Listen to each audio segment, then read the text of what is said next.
Bom dia, professor Fernando, de uma aula de Geografia para os alunos dos sétimos anos. Apostila 5, capítulo 10, tem como tema central a região sul do Brasil. Eu vou, no primeiro momento, mostrar algumas imagens da região sul, para que vocês possam estar tendo um contato maior sobre essa região, que é totalmente diferente da região que nós estudamos anteriormente, a região Nordeste. Se nós encontramos um índice de muita pobreza, muito sofrimento na região Nordeste, a região Sul ela é marcada pelo dinamismo, pela qualidade de vida. Tá? Então é importante nós estarmos até fazendo comparações entre as duas regiões. Então eu tenho algumas imagens aqui da região sul do Brasil.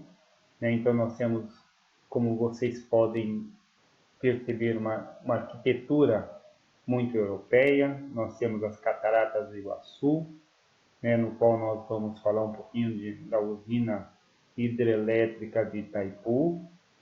Nós temos um pouquinho da paisagem natural da região, nós vamos falar da vegetação dessa região também. Então, a partir dessas imagens, vocês têm uma noção do que nós vamos estar encontrando quando nós fizermos o estudo da região sul do Brasil. Aqui eu tenho o mapa político da região sul, no qual eu mostro que a região é formada apenas por três estados: Paraná, com capital Curitiba, Santa Catarina, com capital Florianópolis, e Rio Grande do Sul, com capital Porto Alegre. É importante estar ressaltando para vocês que Florianópolis, capital de Santa Catarina, é uma ilha, então é um ponto a se destacar. Nós temos que verificar também as fronteiras, os limites da região sul do Brasil. Então, por exemplo, o Paraná vai fazer fronteira com São Paulo, vai fazer fronteira com Mato Grosso do Sul e vai fazer fronteira também com o Paraguai. Então nós vamos ter o Rio Grande do Sul fazendo fronteira com o Uruguai, fazendo fronteira com a Argentina, Santa Catarina fazendo fronteira também com uma parte do Paraguai, a leste, a região sul, faz fronteira com o Oceano Atlântico. Então tem um litoral muito extenso também. É importante que nós termos essa ideia. A região sul do Brasil é a menor região em extensão territorial, tendo apenas 7% das terras do nosso território, tem mais ou menos 277.200 quilômetros quadrados. É conhecida como o pedaço europeu do Brasil, porque é marcado pela influência europeia. Grande parte do povoamento da região sul foi feito por povos vindos da Europa, de diversas partes da Europa. Tem uma quantidade muito grande de alemães, italianos, portugueses, espanhóis, eslavos. Tem um contingente muito grande de descendentes europeus nessa região. Tá? A primeira parte do quadro natural que nós vamos estar estudando em relação à região sul do Brasil é a hidrografia, ou seja, as águas da região sul do Brasil. E nós podemos trabalhar de uma forma bem incisiva 3 bacias hidrográficas na região sul do Brasil. Então nós temos 2 bacias que são consideradas primárias, principais, a bacia do Rio Paraná e a bacia do Rio Uruguai. E nós temos uma bacia secundária, a bacia do Atlântico Sul, trecho sul-sudeste, bem próximo ao litoral. É importante passar para vocês, né, que todo esse fluxo hidrográfico da região sul do Brasil é importante principalmente no fornecimento de energia elétrica, mesmo porque tem uma quantidade grande de rios de planaltos, né, principalmente o rio Paraná, que é o principal rio dessa região. Nós temos a usina hidrelétrica de Itaipu, nesse rio, a segunda maior usina hidrelétrica do mundo.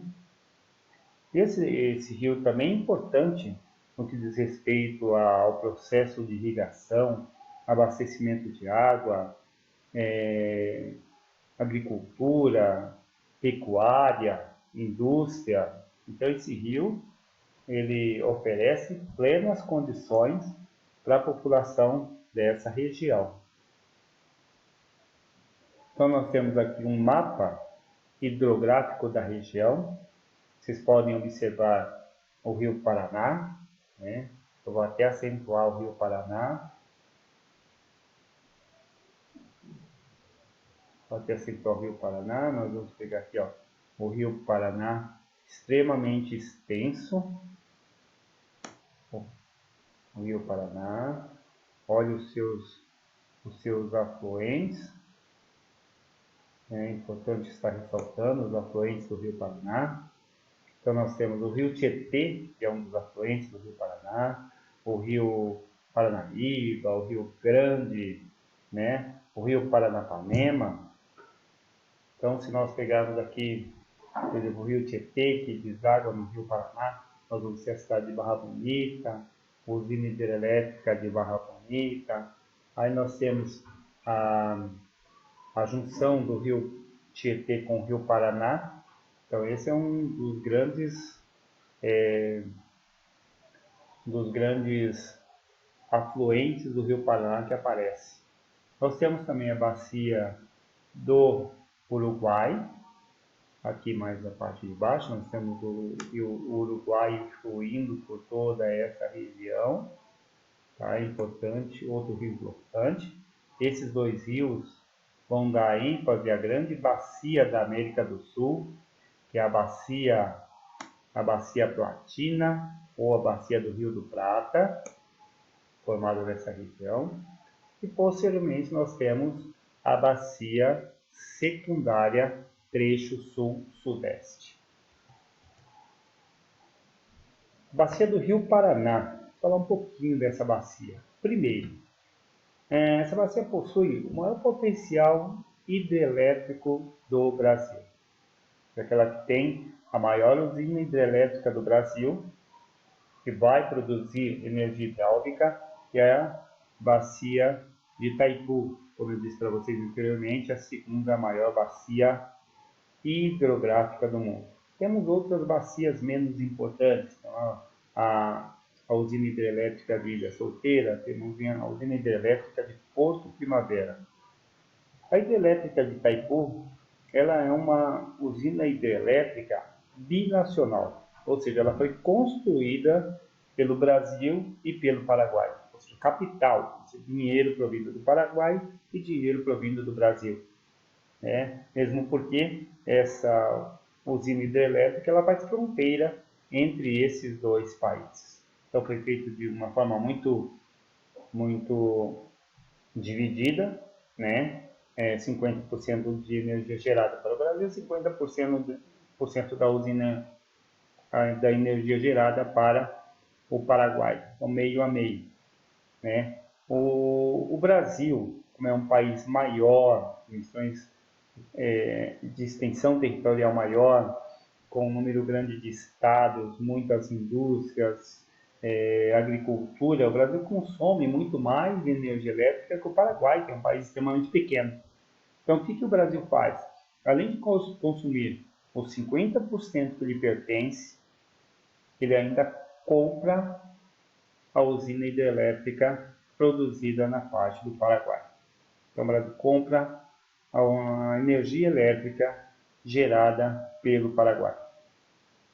Rio Paraná, ele é um rio de junção, ou seja, ele ele nasce da junção do Rio Grande com o Rio Paraíba, e ele vai se dirigir lá para o lado da Argentina, onde formará, ele vai ajudar a formar o Rio do Prata, consequentemente a bacia Platina, nas proximidades com Buenos Aires. Aqui nós temos uma importante hidrovia, né? A hidrovia Tietê-Paraná, ou seja, uma hidrovia, quando eu falo de hidrovia, é o transporte através de navios. Transporte através de navios, né? O transporte fluvial, o transporte através dos rios. E essa hidrovia, além de ser chamada de hidrovia Tietê-Paraná, ela é também chamada de hidrovia Mercosul, porque os produtos do Mercosul são transportados através dessa hidrovia. Então, observem como é importante essa hidrovia. Então, todos os produtos produzidos dentro desse bloco econômico, ele é transportado através dessa grande hidrovia. Tem aqui a imagem, né, de um navio transportando mercadorias. Aí nós temos a bacia do Rio Uruguai, né, que nasce a junção do rio Canoa com o rio Pelotas, ambos se localizam no Rio Grande do Sul. E temos a bacia do Atlântico Sul, trecho sudeste, é uma bacia mais voltada para o litoral.